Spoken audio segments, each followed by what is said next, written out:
porch of her brother's home, she took time to savor the beautiful day. Indian summer was hanging on by a thread. The trees had dropped most of their brightly colored leaves, and only the dark green of the pines and cedars kept the woods along the ridge from looking bare.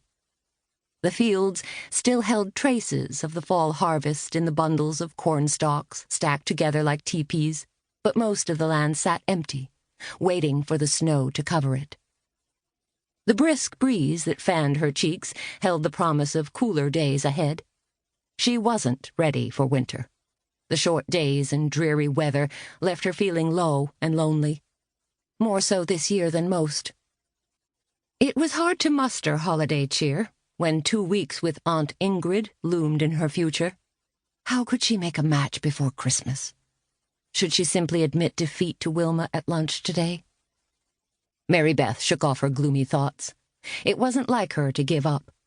If there was even a sliver of hope, she would find a way. Matchmaking was more than her hobby. It was her God-given gift. Surely someone she knew needed only a tiny push from her to find the love of their life. Having renewed her determination, she started down the steps. Her brother had harnessed her mare, Trixie, to her two-wheeled cart, as she had asked him to do at breakfast. David didn't always remember her instructions, or perhaps he preferred to ignore the ones he didn't want to carry out. Either way, she rarely counted on his cooperation, but today was a pleasant surprise. He was sharpening an axe at the grinding wheel beside the barn. She waved to him. "Denke, David. I'm happy you remembered." "Beats being nagged," he snapped without looking up. "I don't nag. I simply remind you of things you have forgotten." She couldn't hear his muttered response. Perhaps that was for the best.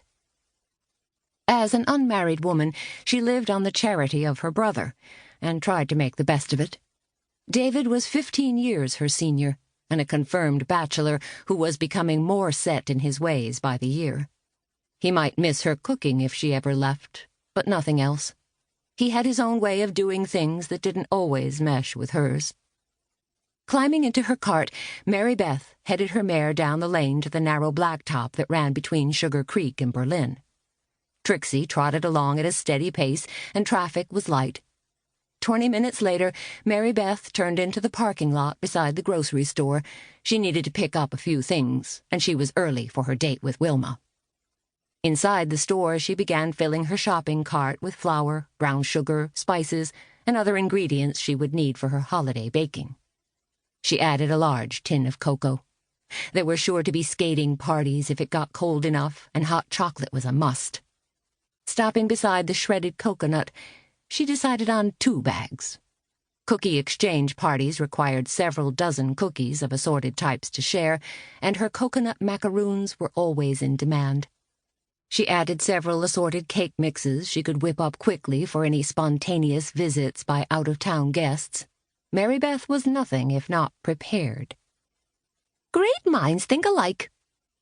She looked up to see her cousin Wilma, pushing a shopping cart toward her.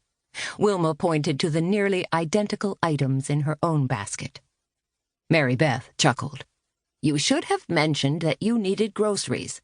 I could have picked up 2 of everything and dropped it by your house. I'm not so old that I need someone to do my shopping for me." Wilma would be 55 in January, but she and Marybeth were great friends, despite the differences in age and in looks. Wilma was tiny and spry at 5'1", with graying brown hair. Marybeth towered over her at 6 foot. Her white blonde hair didn't show a touch of gray, but no one would call her spry. Her brother said she tromped through life. She preferred to think of her manly stride as purposeful. The 2 women often visited back and forth, even though they belonged to different church groups and lived more than 10 miles apart. Wilma adjusted her glasses as she peered into Marybeth's cart. "You forgot the fresh ginger. You know how great Aunt Ingrid loves her ginger snaps." Marybeth rolled her eyes and headed to the checkout. "My cookies won't hold a candle to yours in Ingrid's opinion, but I'm not conceding defeat just yet." Wilma's grin widened. Come, you must know you are being..."